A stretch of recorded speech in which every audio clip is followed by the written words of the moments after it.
Hello everyone, स्वागत है आपका हमारे YouTube channel law study with Manoj Sharma में। चलिए हमारी क्लास जो है वो कंटिन्यू करते हैं।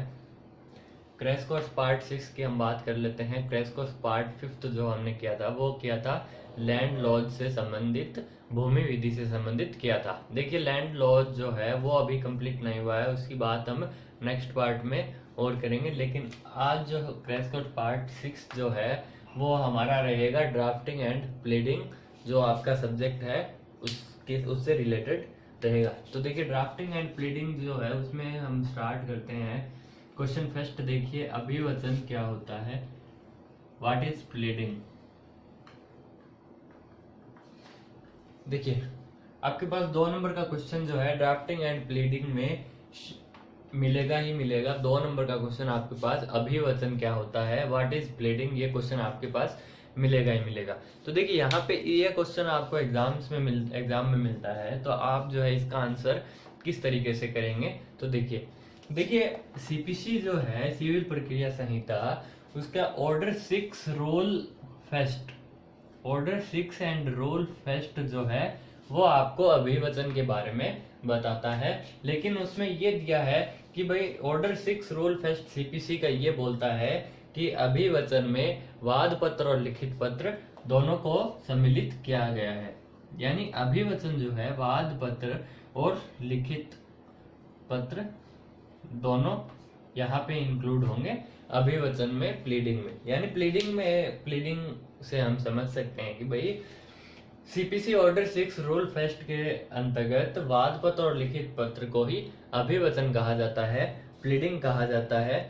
देखिए किसी मामले में जो है प्रत्येक पक्षकार द्वारा लिखे गए कथन, यानी किसी मामले में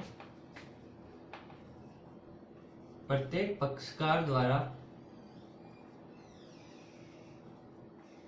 लिखे गए कथन ही अभिवचन है। यानी आपके पास क्वेश्चन आएगा तो आप सबसे पहले डेफिनेशन में ऐसे लिखेंगे, सीपीसी ऑर्डर 6 रूल फर्स्ट में वाद पत्र और लिखित पत्र को ही अभिवचन कहा गया है, प्लीडिंग कहा गया है। प्लीडिंग से हम समझ सकते हैं कि भाई किसी मामले के प्रत्येक पक्षकार द्वारा लिखे गए कथन ही अभिवचन है। 2 नंबर के क्वेश्चन में आपको इतना लिखना है। देखिए नेक्स्ट क्वेश्चन देख लेते हैं।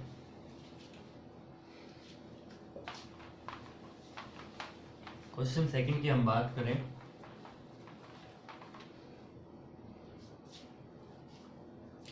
देखिए क्वेश्चन सेकंड आपके पास आता है, अभिवचन के सामान्य सिद्धांत बताइए। अभिवचन के सिद्धांत, जनरल प्रिंसिपल्स ऑफ प्लीडिंग।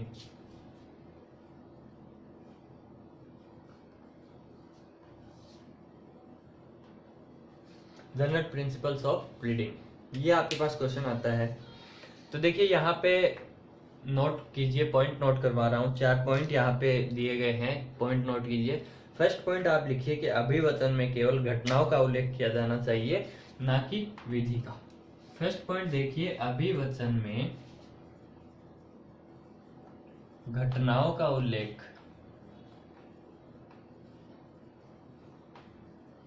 ना कि विधि का। यानी अभिवचन के जनरल प्रिंसिपल जो है, सामान्य सिद्धांत जो है, उसमें फर्स्ट पॉइंट आपको ये लिखना है कि अभिवचन में घटनाओं का उल्लेख किया जाना चाहिए, ना कि विधि का। यानी अभिवचन जो आपको लिखित अभिवचन जो होगा उसमें जो है घटनाओं का उल्लेख किया जाना चाहिए। जो घटना हुई है उसका उल्लेख जो है अभिवचन में स्पष्ट रूप से उल्लेखित किया जाना चाहिए। सेकंड पॉइंट देखिए, केवल सारभूत तथ्य की घटनाओं का उल्लेख किया जाना चाहिए। सारभूत तथ्य की घटनाओं का उल्लेख।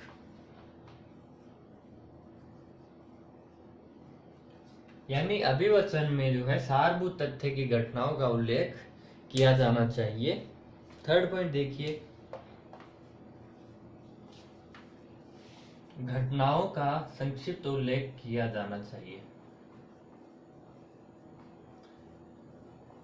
यानी पक्षकार द्वारा जो अभिवचन प्रस्तुत किया जा रहा है उसमें जो घटना हुई है उसका संक्षिप्त उल्लेख जो है वो उस अभिवचन में, उस वाद पत्र में, उस लिखित पत्र में किया जाना चाहिए। फोर्थ पॉइंट देख लेते हैं, केवल तथ्यों का उल्लेख किया जाना चाहिए। फोर्थ पॉइंट नोट कीजिए, केवल तथ्यों का उल्लेख किया जाना चाहिए।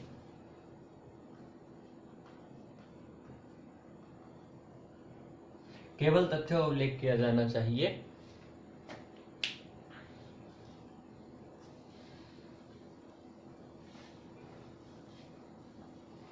यानी जनरल प्रिंसिपल्स जो है अभिवचन के, प्लीडिंग्स के, यहाँ पे ये दिया गया है कि भाई केवल तथ्यों का उल्लेख जो है उस अभिवचन में, उस वाद पत्र में दिया जाना चाहिए, ना कि साक्ष्यों का। देखिए साक्ष्यों का उल्लेख किया जाना ये अलग से कार्रवाई हो जाएगी। यहाँ पे इन्वेस्टिगेशन हुआ, इंक्वायरी हुआ, इनके बाद में जो है साक्ष्य, इनके लिए जो है साक्ष्यों का उल्लेख हमें जरूरी होता है। लेकिन अभिवचन के लिए जो है साक्ष्यों की जरूरत नहीं होती, केवल तथ्यों का उल्लेख जो है यहाँ पे किया जाना चाहिए। क्वेश्चन थर्ड देख लेते हैं।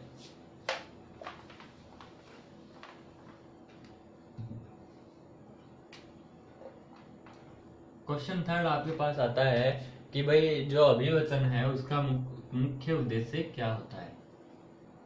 अभिवचन का उद्देश्य, देखिए अभिवचन के उद्देश्य यानी अभिवचन जो है वो पक्षकारों को मामले के तथ्य से अवगत करवाने के लिए जरूरी होता है।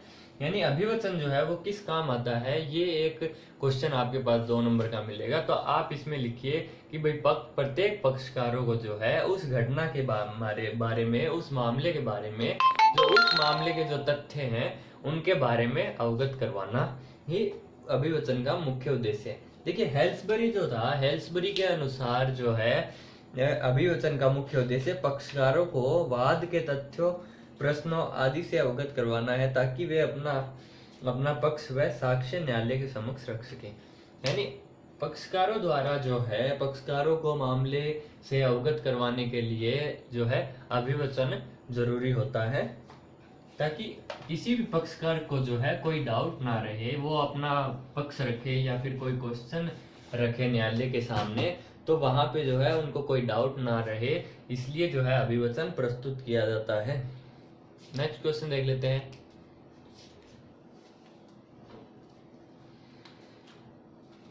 नेक्स्ट क्वेश्चन देखिए, निर्णय क्या होता है, what is judgement.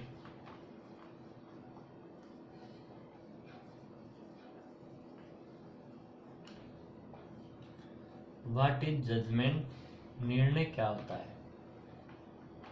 Important question है एग्जाम पॉइंट ऑफ व्यू से। देखिए निर्णय विचारण का ही अंतिम चरण होता है।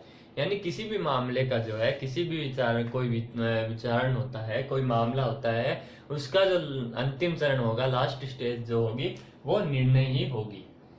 यानी निर्णय जो है वो न्यायालय द्वारा दिया जाता है। सीपीसी जो है हमारी सिविल प्रक्रिया संहिता 1908 जो है उसकी धारा 2(9) के अनुसार किसी भी डिक्री या आदेश के आधार पर जो है न्यायालय निर्णय देता है। यानी सीपीसी की धारा 2(9) के अनुसार जो है किसी भी आदेश या फिर किसी डिक्री के आधार पर जो है न्यायालय किसी मामले का निर्णय देता है। ये होता है जजमेंट। यानी जजमेंट जो है वो पक्षकारों के बीच जो विवाद होता है, यानी निर्णय का मेन उद्देश्य ये होता है कि भाई जो पक्षकार होते हैं उनके बीच में जो वाद विवाद होते हैं उनको एक तरह से समाप्त जो है वो निर्णय द्वारा किया जा सकता है। यानी कोर्ट के निर्णय देने के बाद में जो है उन पक्षकारों के बीच में जो विवाद होता है वो समाप्त हो जाता है। नेक्स्ट क्वेश्चन देखिए।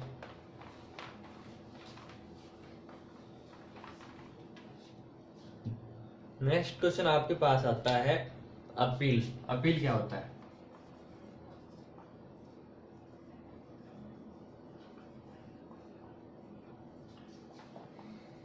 इंपॉर्टेंट क्वेश्चन है। देखिए अपील क्या होता है, यानी कोई मामला है और उस मामले में जो है कोई पराजित पक्षकार होता है, यानी कोई 2 पक्षकार होते हैं किसी मामले के, तो जो पराजित पक्षकार होता है वो अपने मामले के जो है पुनरीक्षण के लिए, यानी अपने मामले को एक बार पुनः उसका परीक्षण के लिए जो है जिस अदालत में जो है वो निर्णय सुनाया गया है उससे ऊपरी अदालत में जो है वो अपील कर सकता है, जिसकी सुनवाई जो है ऊपर की अदालत जो है करती है, ये होता है अपील। यानी इस प्रकार अपील एक ऐसी कार्यवाही है जिसके द्वारा पराजित पक्षकार अपने विरुद्ध पारित निर्णय को अपास्त कराने के लिए ऊपर के न्यायालय में दस्तक देता है, ये होता है अपील। नेक्स्ट क्वेश्चन देख लेते हैं। प्रिंसिपल्स ऑफ जजमेंट, निर्णय के सिद्धांत। देखिए निर्णय जो है, जजमेंट जो है, पीछे हमने बात की है, वो सीपीसी हो या फिर सीआरपीसी हो, सिविल प्रक्रिया संहिता हो या फिर दंड प्रक्रिया संहिता हो, उन दोनों में ही जो है निर्णय का प्रावधान किया गया है। तो इसके जो हम बात करें कि प्रिंसिपल्स ऑफ जजमेंट जो है वो क्या होते हैं, नोट कीजिए। फर्स्ट पॉइंट यहाँ पे नोट कीजिए, निर्णय जो है न्यायालय की भाषा में लिखा गया होना चाहिए।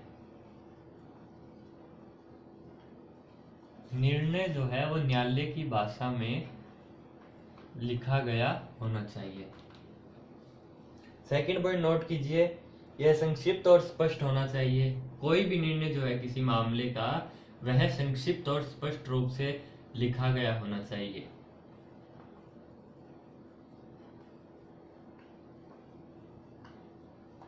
थर्ड पॉइंट नोट कीजिए, निर्णय को शीघ्र सुना दिया जाना चाहिए।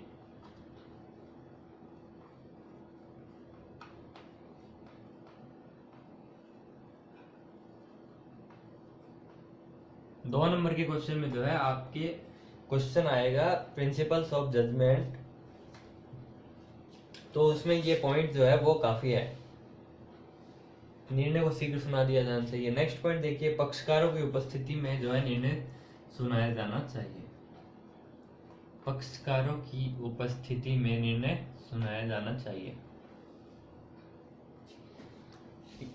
यानी जो पक्षकार होंगे मामले के, वो अगर कोर्ट में, न्यायालय में उपस्थित होंगे तभी जो है न्यायालय निर्णय सुना सकता है, और वो पक्षकारों की उपस्थिति में निर्णय सुनाया जाना चाहिए।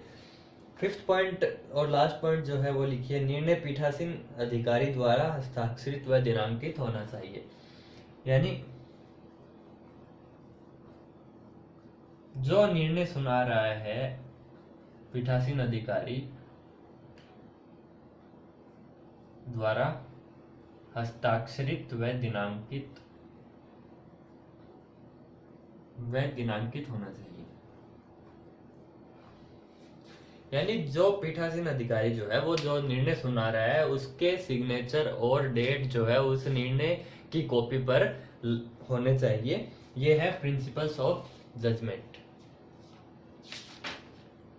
देखिए ड्राफ्टिंग एंड प्लीडिंग में जो है जो क्वेश्चन किए हैं हमने वो इम्पोर्टेंट क्वेश्चन हैं, उनको एक बार फिर से रिवाइज कर लेना आप। और नेक्स्ट पार्ट जो होगा हमारा वो लैंड लॉज या फिर ड्राफ्टिंग एंड प्लीडिंग से ही होगा। ड्राफ्टिंग एंड प्लीडिंग जो है अभी कंप्लीट नहीं हुआ है। Okay friends, thank you, please stay home, stay safe.